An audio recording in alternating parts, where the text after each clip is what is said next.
जय श्री राधे। पूज्य श्री सद्गुरुदेव भगवान के चरणों में प्रणाम। पूज्य श्री राधा बाबा के शब्दों में पूज्य श्री भाई जी की महिमा। पूज्य बाबा कहते हैं,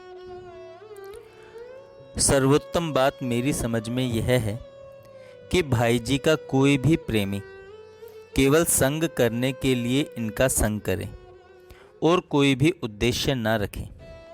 उसका स्वरूप है केवल संग की इच्छा रखनी, अपनी शक्ति भर भरपूर चेष्टा भी करनी। मेरा सुधार हो रहा है कि बिगाड़, उन्नति हो रही है कि अवनति, मेरी वृत्तियां अभी भी नहीं सुधरी, इन बातों की ओर बिल्कुल ध्यान न देना। फिर निश्चय समझिए उसे भाई जी वह अनुपम दान दे जाएंगे जिसकी कल्पना भी कोई कर नहीं सकता। यह सर्वोत्तम बात है जो मैं भाई जी के संबंध में कह सकता हूँ। सच मानिए, यदि ऐसा कोई अपने को बना सके फिर भाई जी उसे अपने साथ श्री कृष्ण लीला में ही प्रवेश कराएंगे। बुरा से बुरा जीवन है, कोई परवाह नहीं। पाप की भयानक स्फुरणाएं मन में उठती हैं, पाप होते हैं, कोई परवाह नहीं। भाई जी का संग करना है। ऐसे संग करने वाले को भाई जी अपने साथ अवश्य अवश्य ले जाएंगे। इतना सुगम होने पर भी शायद मेरी दृष्टि में ऐसा कोई नहीं है जो संग के लिए संग करता हो। मैं तो हूँ ही नहीं, कोई भी साधन आवश्यक नहीं है। सर्वोत्तम बात मैंने हृदय से आपसे कही है। अवश्य महापुरुषों का दर्शन कीजिए, बात कीजिए, सत्संग कीजिए, पर मन में व्यभिचार ना हो कि भाई जी डांटेंगे, खींचेंगे, धमकाएंगे। एक शर्त है, भूल गया, किसी और महापुरुष का साझीपना का भाव इसमें नहीं होना चाहिए। जगत में महापुरुष हैं, उनके चरणों की धूलि को मेरा नमस्कार है, पर मुझे भाई जी का संग करना है। सच मानिए, भजन न होने के कारण अत्यंत नीचे का ही रूप हम लोगों के सामने है। भजन करके देखिए, फिर चारों ओर इनकी कृपा आपको लपेटकर ऐसा प्रकाश में दिव्य स्वरूप की झांकी कराएगी कि अभी तो कल्पना भी सर्वथा असंभव है। पर भजन भी इनकी कृपा से ही होगा। ऐसे विश्वासी के प्रति इतनी कृपा तो ये प्रारंभ में ही कर देंगे कि उनकी धमकी से उसका चित्त विचलित नहीं होगा। भाई जी का अनुगत श्रद्धालु देखे तो कोई हर्ज नहीं, तो फिर अवसर की उस क्षण की प्रतीक्षा करिए जब अपनी लीला संवरण करते समय अहेतुक दान से कुछ आपको भी दे जाएं। इसका रूप है, अंत तक अपने मन में इनसे आशा रखनी आप छोड़ दें। आपकी मर्जी में आपकी कृपा के बल पर ही भाई जी मैं अपनी ओर से नहीं छोड़ूंगा, यह मेरा दृढ़ विचार है।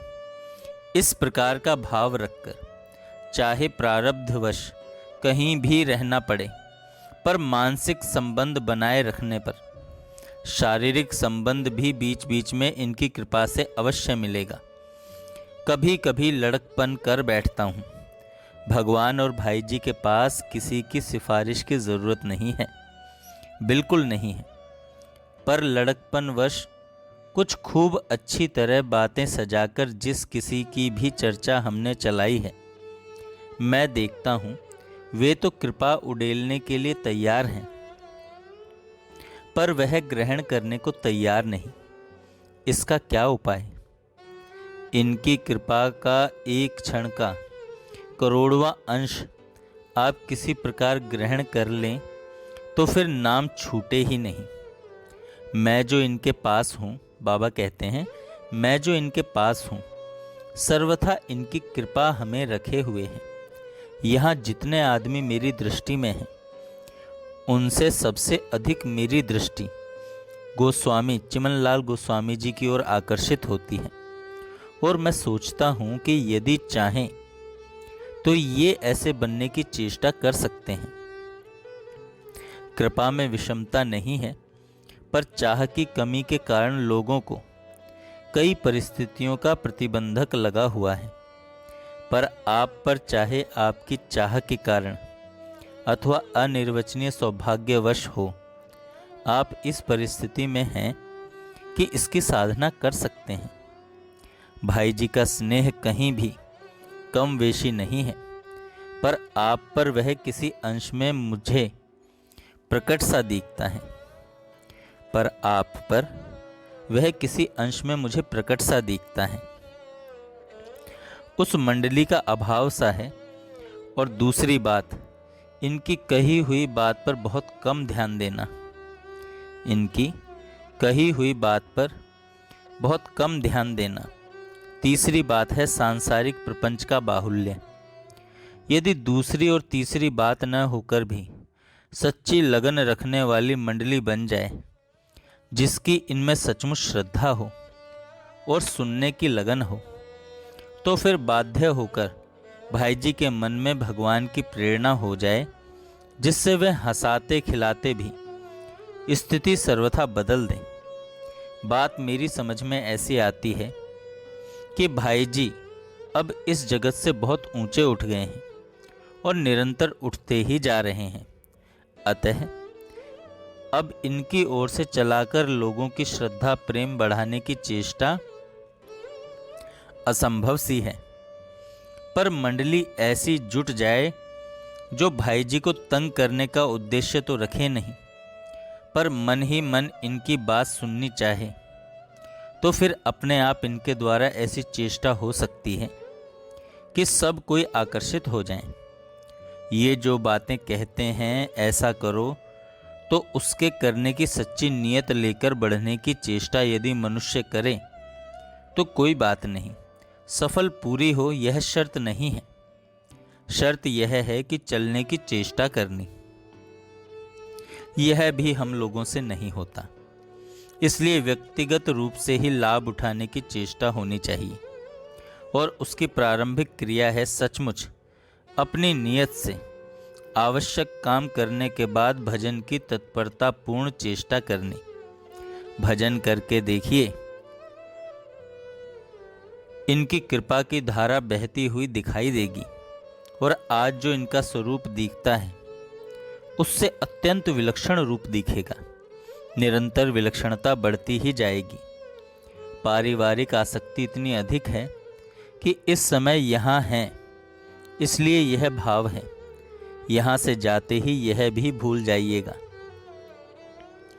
तुलसी की उपासना श्री राधा रानी ने की थी श्री कृष्ण के साथ मिलन होने के लिए। कल्प भेद से तुलसी की महिमा में देख रहा था। आप लोग सुनेंगे तो बहुतों को विश्वास ही नहीं होगा कि इतनी महिमा सच नहीं है। यहाँ तक भगवान शंकर ने कहा है कि जलती हुई चिता में यदि तुलसी काष्ठ का एक तिनका भी प्राणी के भाग्य से पड़ जाए तो फिर उसी क्षण विष्णु पार्षद उसे वैकुंठ ले जाते हैं। त्रिकालज्ञ ऋषियों पर अविश्वास मन की मलिनता के कारण ही होता है। सचमुच भजन यदि हो तो प्रत्यक्ष की तरह सब बातें अनुभव में आने लगती हैं।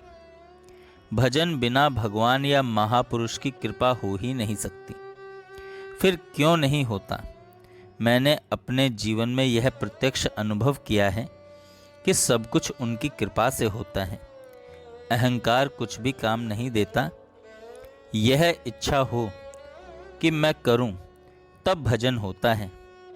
यह होता है उनकी दया से ही। हम करते नहीं जैसा आप कहते हैं, इसका उत्तर हमें नहीं मालूम, पर सोचता हूं कि हम क्यों नहीं करते। क्या उत्तर है? हमें ऐसा मालूम पड़ता है कि जब तक हम कर लेंगे ऐसा अभिमान रहता है, तब तक भजन नहीं होता। देखें, यदि आज उत्साह नहीं हो तो किसी दूसरे समय। बात यह हुई कि कल जबरदस्ती कई प्रकार के भाव मन में आ गए। फिर आपसे कुछ कहने की इच्छा हो गई। बहुत दिन बाद शायद भूल भी जाऊं, इसलिए भी मन में आ गया। अतः कोई जल्दी नहीं, मेरी ओर से सर्वथा आपकी प्रसन्नता पर ही सब कुछ निर्भर करता है। सब कुछ निर्भर करता है। ये बातें पूज्य श्री बाबा ने गोस्वामी जी, श्री रामेश्वर जी जालान, गोवर्धन जी, गंभीर चंद जी दुजारी को पूज्य बाबा ने लिख कर दिया। जय श्री राधे। जय श्री राधे। पूज्य श्री सद्गुरुदेव भगवान के चरणों में प्रणाम। पूज्य